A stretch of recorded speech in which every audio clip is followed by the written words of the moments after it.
On this episode of AV Week, we wrap up 2016. What were the biggest stories, according to our panelists? Also look ahead to 2017 and beyond. All that and more. Next on AV Week. The network for the AV industry. What are you listening to? This is AV. This is AVNation. This is AVNation. AV Week is brought to you by our fine group of underwriters, companies like Atlas IED. This is AV Week, recorded Friday, December 23rd, 2016. AVNation's Consolidated Christmas. Ready.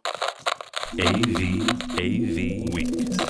Performing scan. Week. Online. This is AV Week.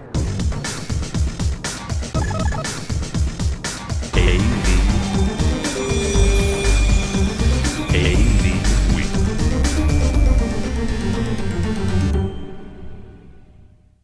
This is AV Week, your weekly wrap-up of audio, visual, news, and information. My name is Tim Albright. I am your host. Good afternoon, good evening, good night, whenever you are listening to this fine podcast. Thank you so much for downloading it. With me to chat about everything and the biggest stories of the year, which is what we typically do at the end of the year, first of the new year, is Josh Strago. He is a fine consultant and the editor-in-chief at AVNation. He's the guy that makes me sound smart. How are you, sir? Working really hard to make you sound smart. You know, it's a job. It's a job. That's a very nice cup you have there. It is. Infocom. An Infocom cup for those of you just listening. So. Also with us, his name is Chris Netto. He works for AV Help Desk. He's also the host of our MHO show. How are you, sir?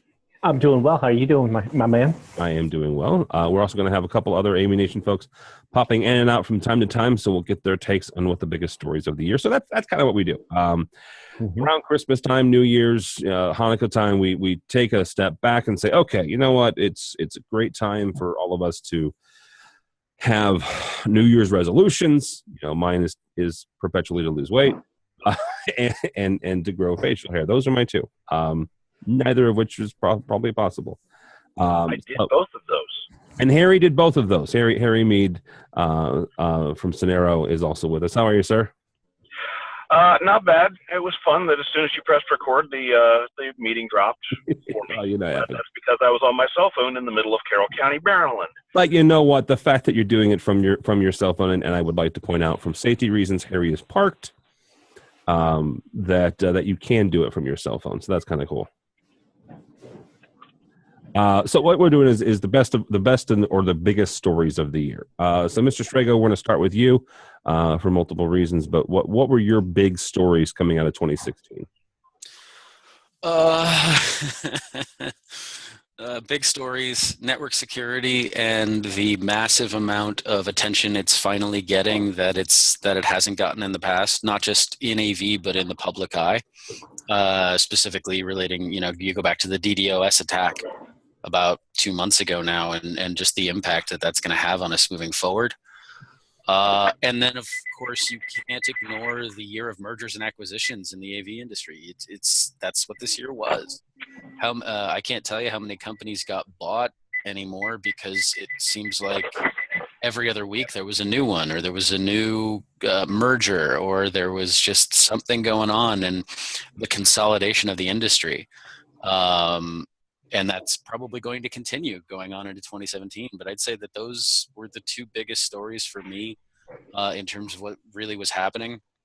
Yes, there was the wonderful fact that the court case for net neutrality made it through in June, right after I gave my presentation about all the possibilities if it didn't go through. So it was nice to have everything I had said a week before negated by a court. So thank you for that. But it was still a really good year in terms of all of those things and all the policy things. And now I'm sitting in abject terror in a fetal position most evenings as I think of what's going to come next for tech policy as we move forward.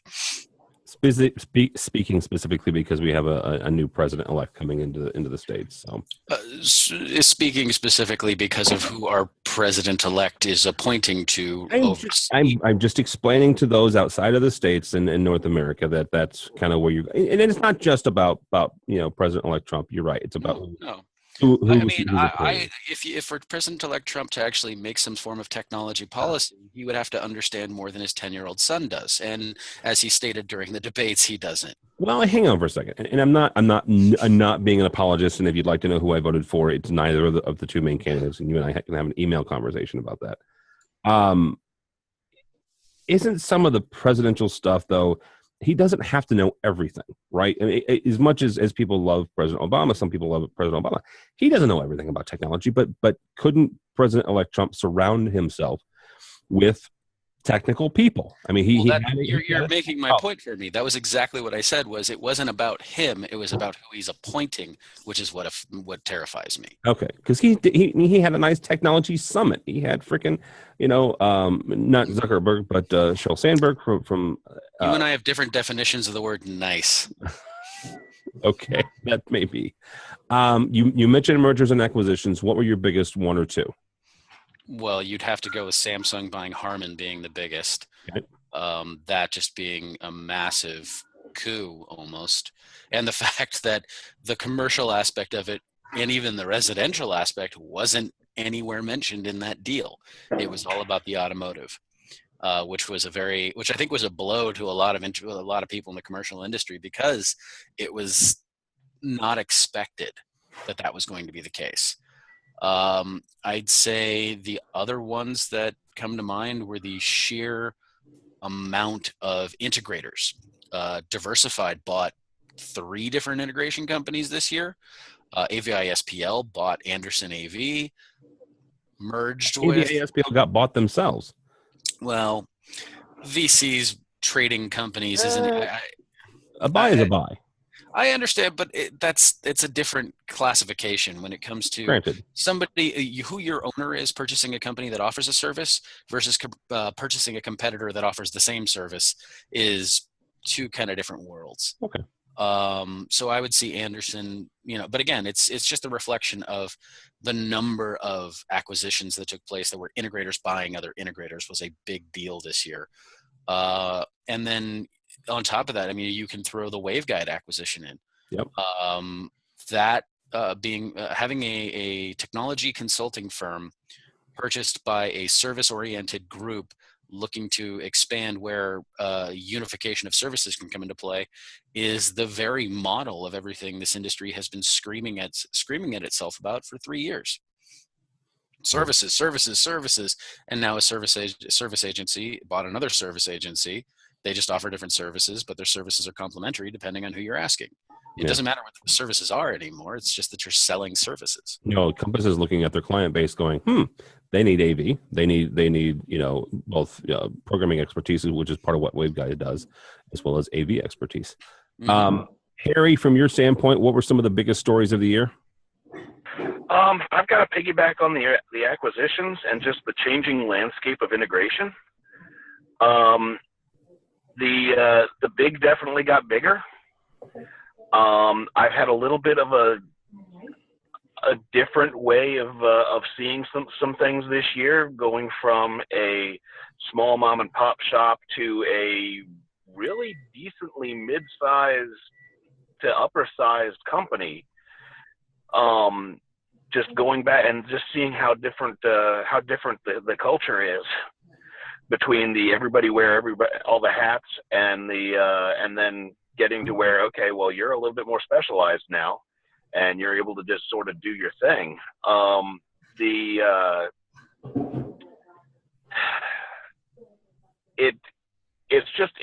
It's very weird because I've seen some other integrators in my market go out of business this year. We lost 2 or 3 different integrators this year. And to be real specific, Harry is in the Maryland, D.C. area. So that's kind of that mid-Atlantic area. Yeah. And some of the guys went over to, because a lot of us had worked at this particular integrator at some point in our careers. And a lot of the guys went over to the auction that happened a few weeks ago for their remaining gear. Wow. And it was just kind of, it's just kind of sad because, that particular company in some form has been around for probably 60 years, but it's gone now.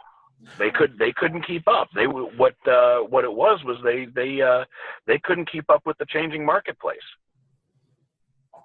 Yeah, I was going to ask you, if you, not to get too much into their books, but why you thought that was, and if that's the case, then you're not being able to keep up.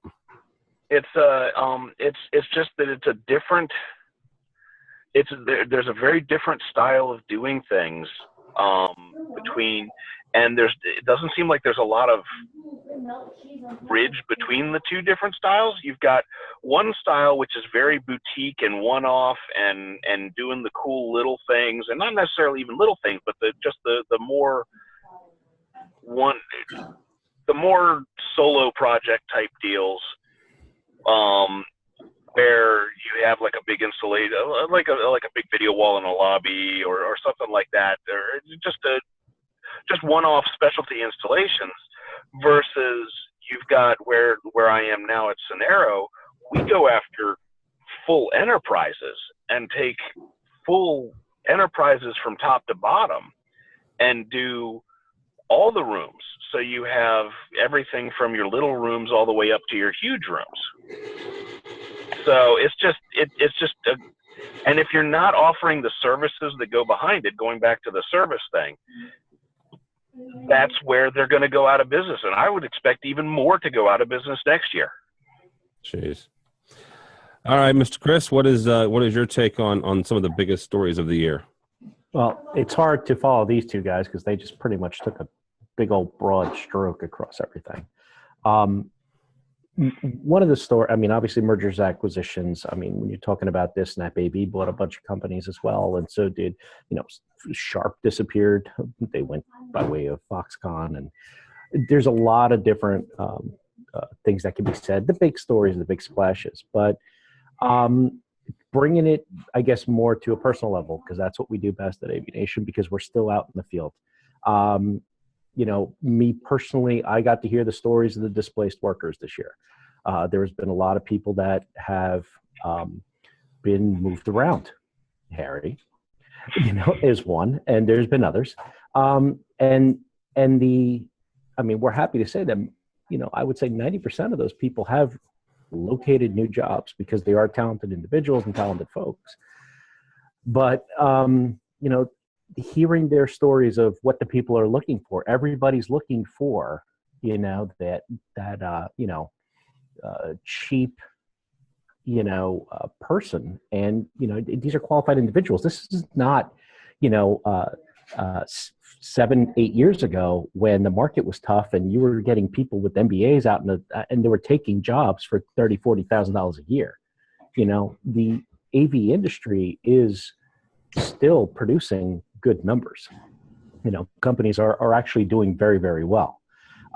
Another thing on a personal note, though it's not affecting us on the commercial side, is the advent of voice control. We've been pushing back on the commercial side. No. I would refer back to the easiest one I can. Refer back to how is BlackBerry doing after saying that the iPhone would never join the ranks of corporate communications. Well, yeah, and let's. I agree with you. I've used that analogy a couple of times in some articles that I've written, but that analogy, without the IT manager in that analogy, it kind of loses it, because the IT manager is the one who said, "No, we have our BlackBerries. This consumer device will never be on our network." Correct. And without, setting off the fuse from the Mission Impossible, for those who know that movie or TV show, off on Mr. Schrago, who will come at me with a host of security and privacy issues and stuff like that. Just the point of voice control, I'm not talking about the big data side of it, is something that we're going to have to contend with sooner rather than later on the commercial side. And for the commercial integrators that are sitting here and listening to the show and do not think that, you are wrong. It will happen. You will have this requests coming in. And I think that we've basically gotten to the point with voice control where we spoke about this at the CI Summit over a year ago. And everybody looked at us with puzzled looks on their faces that voice and gesture was not there. Not a year later, it's here. And people are accepting of it. If you're using it at home, it's acceptable. Don't give me that it works at home, but I don't care if it works at business. That's not necessarily what your end users are doing. Your end users are going to want to see it. So I think voice has become a factor in our industry. From an all-around perspective, we just had an MHO show, and maybe I'm dropping a little bit of a tease of what we discussed. But for me, 2016 was the big year for projection mapping. Why do I say that? Okay. We got some really, really, really good examples of projection mapping, guerrilla-style projection mapping from a company out in San Francisco called Obscura, who worked with Discovery Channel and the endangered species thing that they did in New York City and all across the state, where they were going around and they built projection to Tesla and were, basically doing guerrilla projection on buildings to make people aware of endangered species. And they lit up the Empire State Building. And then they're called back in November because during the election, there was Hillary and there was Donald on the side of the Empire State Building, and they were doing a scoreboard. So for our industry, my argument for projection mapping being the biggest thing in AV, it is probably the best way to sell what we do. It is it's flashy. It's the, oh, wow, oh my God, look at this. This is an oh, wow factor. If you live in Orlando, you see that on a daily basis down at Disney. I'm sure the Meads can attest to the amount of work that goes into doing their projection mapping, and so will Mr. Schrago.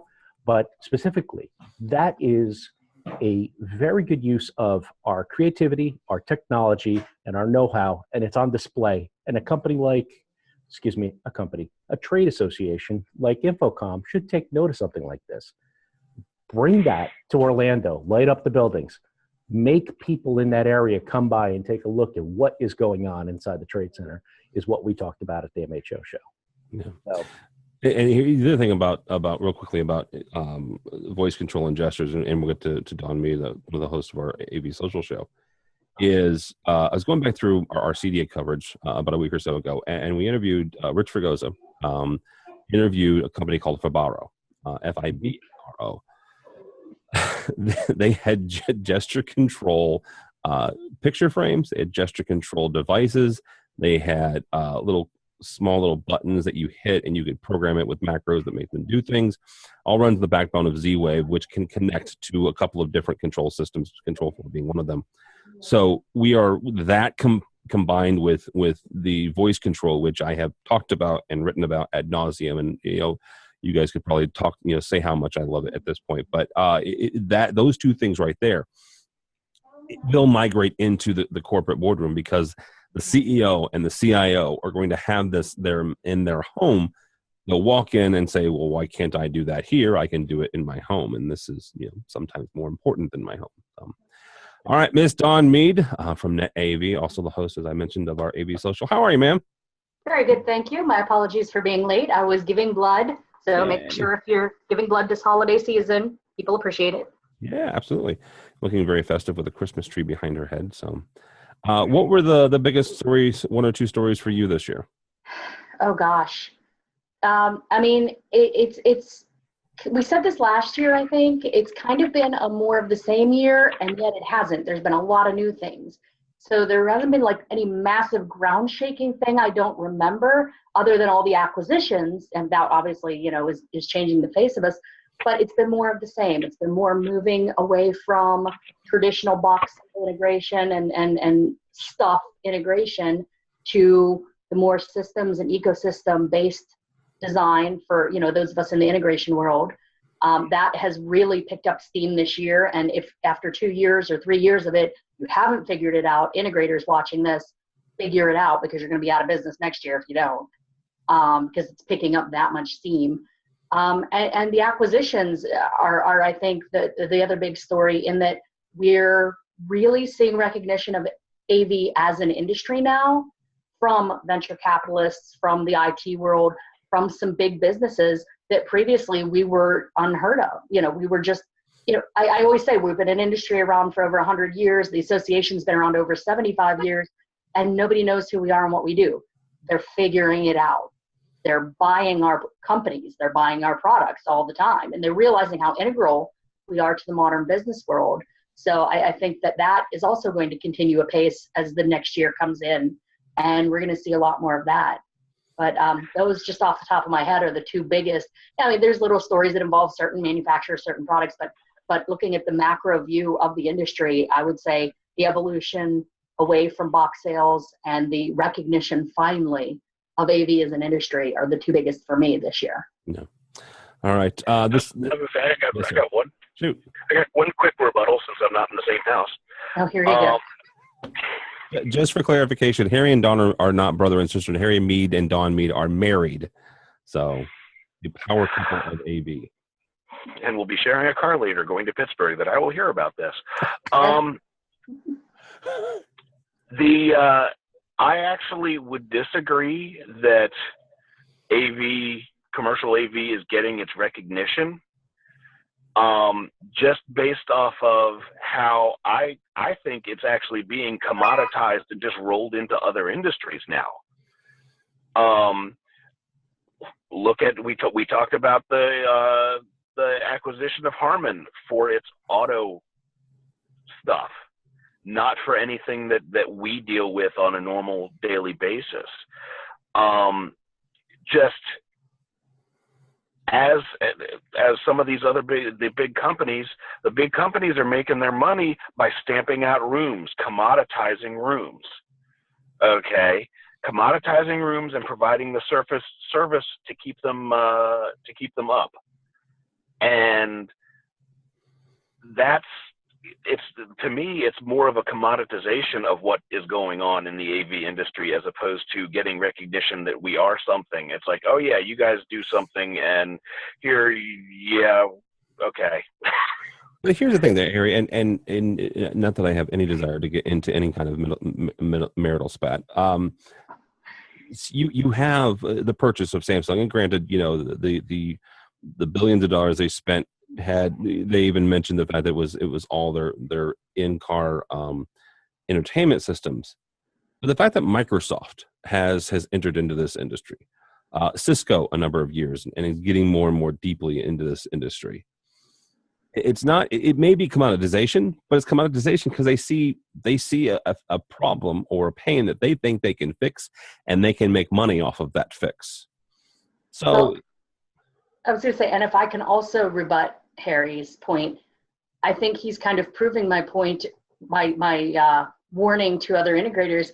He answered that question approaching it from the old mindset of this is how we've always done AV, and they're not buying this. They're buying this new thing where we're integrated with IT and this new thing where we're approaching things differently. I think it's a case of the industry has evolved so much that we are of value to the IT world and able to do stamped out commoditized rooms, and that's a lot of value because we're everywhere. They understand that this technology is here, we need it, we have to do it, these people have been doing it, let's bring them into our world and use their expertise and move forward in this new paradigm. I mean, I think that's really the case of it. Yeah, but Dawn, you're talking about AV companies moving into a service model. Meanwhile, Harry's going to auctions where people are selling off goods that they couldn't sell that were selling on the shelves.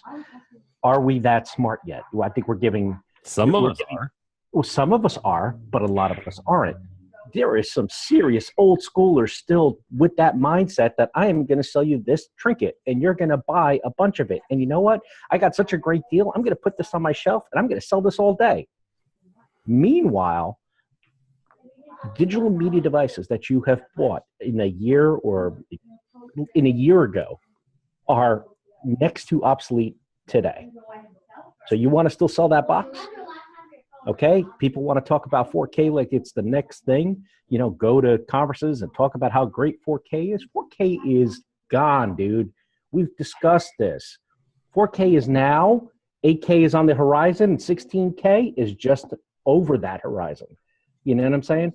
You go for every conference that we go to, for every trade association meeting that we go to, and every seminar that people want to talk about what the next big thing is. And I hear 4K, I'm going to go nuts, dude. It is happening today. It is happened already. And if we are not prepared for what is coming down the line, we got bigger problems in 4K. Right. And 4K will be there for a while because people still don't know what to do with it. And not I'm not talking about the resolution size. The resolution size is an evolution, right? Mm-hmm. But it's a bigger palette, and I think that's some of the conversations that are being had are about what to do with that palette and with that size of palette, right? All right, as we wrap up here, and Strego will get you the first swing at this. Look ahead. Give me what are we going to be talking about this time next year for 2017? There are two things, one of which I just wrote a very long article about for Sounding Calm. At least the part 1 was published in December. Part 2 will be coming out in January. And the other of which I have an NDA on, but will state as carefully as I can how screwed some people on this call and their associated companies or company types will be. So IoT is it's reality. It's here. I mean, it's not just the voice control. It's not just the gesture control. It's devices talking to devices without you having to do anything. This is the thing, is I keep hearing people talk about voice and I'm like, yeah, but I can walk into a room and make the room work just because I exist.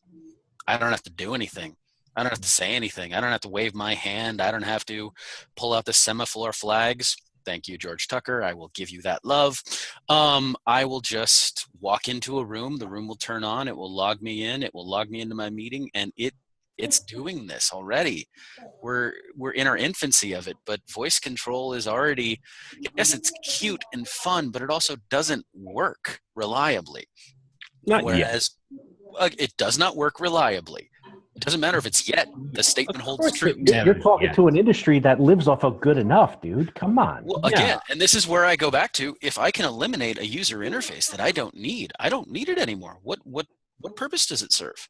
That's crazy. That's crazy talk. That's crazy talk, Mr. Shrago. I can just walk into a room and have it do what I want it to do. Why do I need voice control? Why do I need any control? That's kind of my point, is these APIs and this development is, we're going to start to see these things grow faster, not because AV companies are developing them, but because Silicon Valley is developing them. Yeah. And there's ability there. Real quickly, you mentioned Semaphore. One of our biggest helps and one of the founders of AVNation, George Tucker, has several times famously stated that he has no use for gesture control, and he uses the whole Semaphore, which, if I'm not mistaken, is communication through flags. Is that right? Yeah, correct. Flags. Okay. So the other part of this is we're starting to see this big data aspect emerge with companies that know what to do with it. There are companies out there that are developing smart software suites that can literally reach out, and as a business grows, let's say they wanted to add another room, that room will program itself. You put it on the network, you point your network at it, and it will say, oh, this is the parameter file I need. Great, done. You're at that point now. If that starts to grow in popularity and that starts to show its efficiency, that an actual integrator isn't needed, because now you're talking about drawing, it's proper drawings, it's proper design work, and then the programming is going to take care of itself. And then you're utilizing VPNs and remote access in order to properly program it, except in the initial configuration. But as you continue to develop, and once you have that initial configuration dialed in, as you duplicate rooms, qualified integration firms are going to continue to diminish and continue to absorb themselves and continue to purchase themselves and continue. And we're going to see a smaller offering from these groups. Now, this may not happen next year. But from what I've seen, it's a lot closer than I think the industry realizes. All right, Harry, from your standpoint, where do you see 2017 heading for us? I was just gonna. I'll go a slightly different way and just sort of look at the tech. We saw in 2016 the beginnings of the advent of, yes, OLED. Of the super thin, very not necessarily flexible, but flexible in its application screens. And being able to put screens in any different location that you want, and that sort of thing. So I think video is going to get more integrated, but I think you are still going to need someone to do some of this initial integration. I agree with Shrago on the enterprise stuff. Once you get the rooms knocked out, yeah, you just add rooms and they automatically just do themselves, and that's I think that's definitely coming. And I could see some of that happening now because it's already happening in some ways. But yeah, so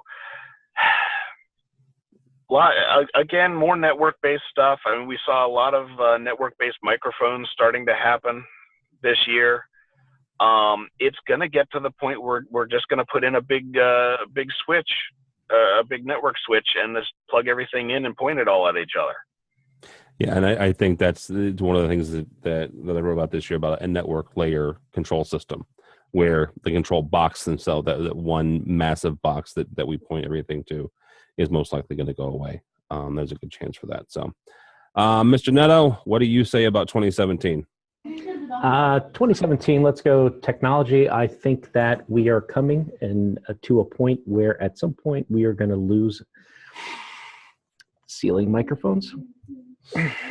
I think I think at some point the beam array microphones are finally going to start pushing the hardwire ceiling mic out of the space. I don't think it's any it's any great shake to say that.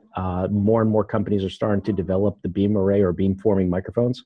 So I see that as a trend that continues on in 2017. It's something that I've noticed, especially when you're doing with the new building designs and retrofits. Just getting to the ceilings have always been a problem, and microphone placements are becoming a problem. And I'm currently going through a big product rollout on the VC side, on the VTC side. And, the conduits and all that, nobody wants to go ahead and start trenching out just because AV wants it there. So I think that there is always been an opening for a wireless microphone.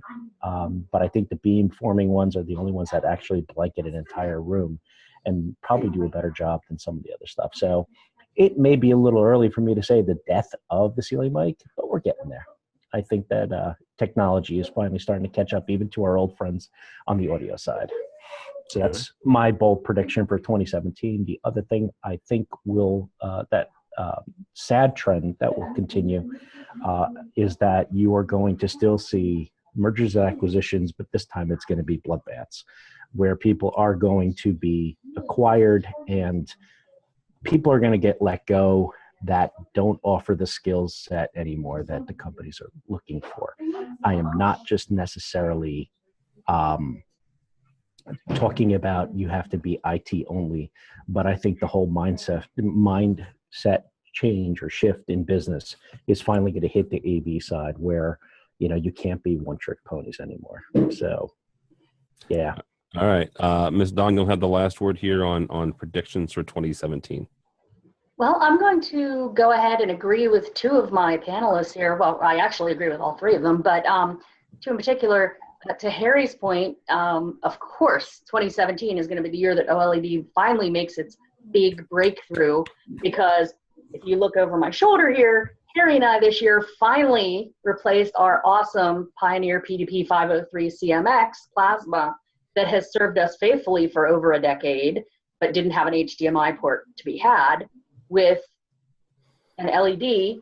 And so, of course, now that happened, I just a week or two ago saw a fabulous webinar with Melissa Doman on the upcoming digital wallpaper, OLED wallpaper, which is exactly what I've been craving for as long as I've heard the term OLED, which is 12 years now, Tim? Something like that. Years, yeah. An enormously long time. It is the promise. It is the thin, flexible, slap it on your wall and just make it happen. It bends. You can bend it off. It's what I've been craving. So of course it's coming out in 2017 now that we've got this one, and maybe in 10 years when this one's up, the flexible digital wallpaper that is so sexy that I've been craving for so long will be affordable for me. That's my hope. But to Josh's point, and somewhat to Chris's point, we are going to continue seeing the acquisitions and the mergers. There may be bloodbath, but we're going to see a lot, and this is what I was saying earlier, you have to evolve. Integrators, techs, programmers, whoever's watching this, you have to evolve. If you're still in the hardware model, you're done. If you're in the IT model a little more in a services model, that's good. That's a good start. But we really have to take it on ourselves as individuals in the industry to focus on our cross-training, to focus on our knowledge of the related industries around us, because that's what's going to save our butts when these inevitable mergers and acquisitions happen over the next year, 2 years, 5 years, 10 years. Those are going to be the people that still have careers, the ones that are getting into IT beyond just, oh, and it's going to go on the network and I know just enough IT to be dangerous, to actually having network skills that they can use in an IT company as well as bringing the AV value. Cybersecurity, my God, if you have any kind of cybersecurity skills and can also have AV skills and a little bit of IT, you're the golden child.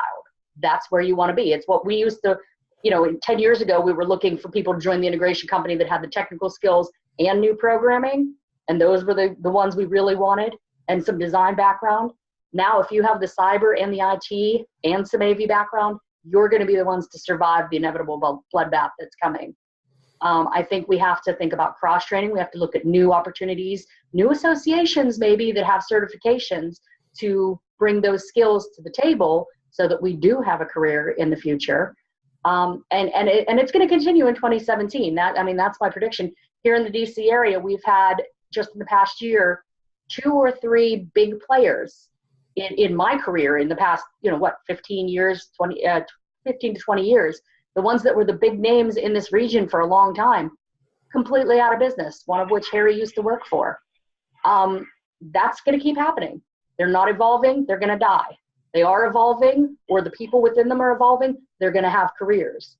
And I know from Harry's company Christmas party a few weeks ago, half of his current company, which is doing really well, are guys that used to work there and develop their skills and were then an asset to be picked up by this other company. Wow. So I see personal career training and personal growth a big issue for 2017. You need it because you're going to need it.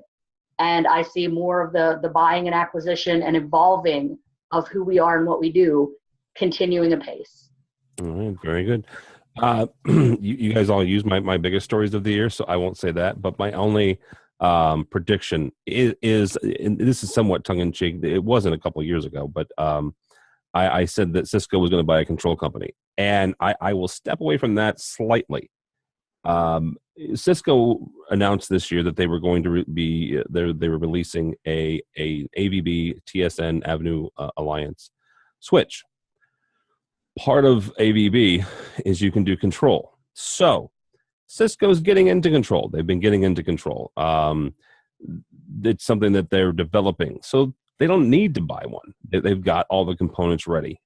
So they are still getting into getting into control.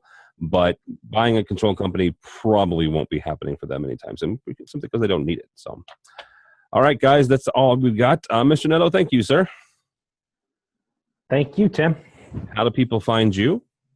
You can find me online at Chris_Netto on Twitter. You can find my company, avhelpdesk.com, on the interwebs. But I would also like to take this message, and I would like to wish a new hat for Josh, a new clock for Tim, better Bluetooth for Harry. And Dawn, I hope you find your sexy wallpaper. If not, Harry can help you look for it. And I would like to wish everybody a happy holidays and a prosperous new year as we prepare to, take a journey into 2017 with this crazy industry that we call AV. Yeah, absolutely. Mr. Mead, thank you, sir. Thank you for having me. How do people find you and or Sonero? I was going to say, on Twitter at AVGrump. And the company is Cenero, CENERO.com. And that's about it. All right, very good. Miss Dawn Mead, thank you, ma'am, as always. Thank you. Thanks for having me and putting up with my tardiness. You were doing a good deed. Try.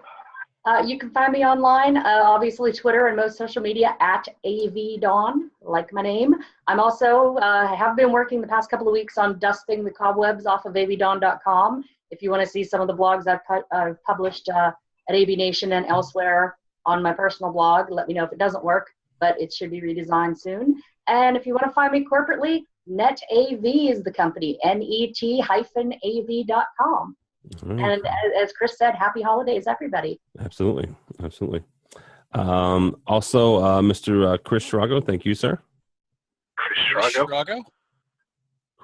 Sorry, Chris just sent me a message and I said Chris Shrago. Josh Shrago. And how do people find you, sir? You can find me online at jsrago, S-R-A-G-O, on Twitter, LinkedIn, just Josh Shrago. I'm the only Shrago of the Josh nature on that site. And of course, you can always find me at AVNation. We're always interested in hearing what our audience has to say and offering the opportunity to publish. So if you are interested in setting a New Year's resolution to write for a web blog or join a blogging community, you can email me at josh@avnation.tv. That's josh@avnation.tv. And of course, you can always find me at my company, working the long hours, staring at the San Francisco skyline from Oakland at TEECOM. It's TEECOM, and we offer a wonderful array of services for technology consulting. So we are always happy to lend a hand and offer information, including starting to expand some new services going into 2017. Yeah, absolutely. Also, don't forget about Josh's articles, his two-part series in Santa Communications. He's also writing a super secret one that I'm kind of excited for Commercial Integrator to talk about in a bit. If you follow Tim Albright on Twitter at TD Albright, you'll probably find this out, or at avnation.tv. Tim will be moderating a panel in Washington, D.C., which I'm sure the Meads will be going to because it's at the Kennedy Center. At the Kennedy Center? Are you freaking kidding me? That's awesome. January 11th. And you can go to the Infocom webpage right now, check under their events. You can register for free. It's hosted by Infocom and Panasonic. Tim's going to be talking some fancy stuff. I hope you get one of those fancy medals that they give at the... I'm not getting a medal. I want you to have a medal. I'm going to send you a freaking medal, dude. I'm not getting a medal. Harry and Dawn, please take him a big chocolate medal or something like that. That'd be awesome. We will. And Harry has experience. He actually played the Kennedy Center Honors in '99, so he knows what they look like. We'll see if we can get you one. Get it, and a kilt, because we know Harry has... Okay, on that note... Thank you all so much, and thank you. Seriously, this is kind of it's a nice time of year to reflect. AVNation has been growing the last 5 years. We started about five and a half years ago. Every year, I am humbled and amazed at how many people listen and download our stuff and read our blogs that Josh is so kind enough to edit for us. So thank you for listening. Thank you for continuing to watch. I really appreciate it. We've got some great stuff coming in next year. Our webmaster extraordinaire, Bradford Ben, is putting in the finishing touches on our new website, which should be posting sometime in the next couple of weeks. So we'll check that out. Chris mentioned the fact that I'm going to DC, the Kennedy Center with Panasonic and Infocom. Right after that is Integrated Systems Europe. We'll be hitting the ground running in Amsterdam. We are tackling a couple of other things. I'm going to a PSNI event called Super Summit. So if you're a PSNI member, come out and check that out. Then we're going to Digital Signage Expo in Vegas. Infocom is in there. CEDIA is in there. A bunch of other digital signage. New York Digital Signage Week is in there. A bunch of other events as well. So all of that stuff is going to be on our brand spanking new website, AVNation.tv, AVNation.tv. I would also be remiss without mentioning the other people that make this possible. Those are our underwriters. AVNation has a different advertising and marketing strategy. We call them underwriters simply because we don't do actual overt ads. There's not like big, fancy things on our website, but they're people that give us money to help us do what we do. So thank you so much to all of them. You can check them out on our website under the underwriting section. So thank you so much for listening. Thank you so much for watching. Thank you so much for continuing on this journey. Happy holidays, Merry Christmas, Happy New Year, and God bless us, everyone.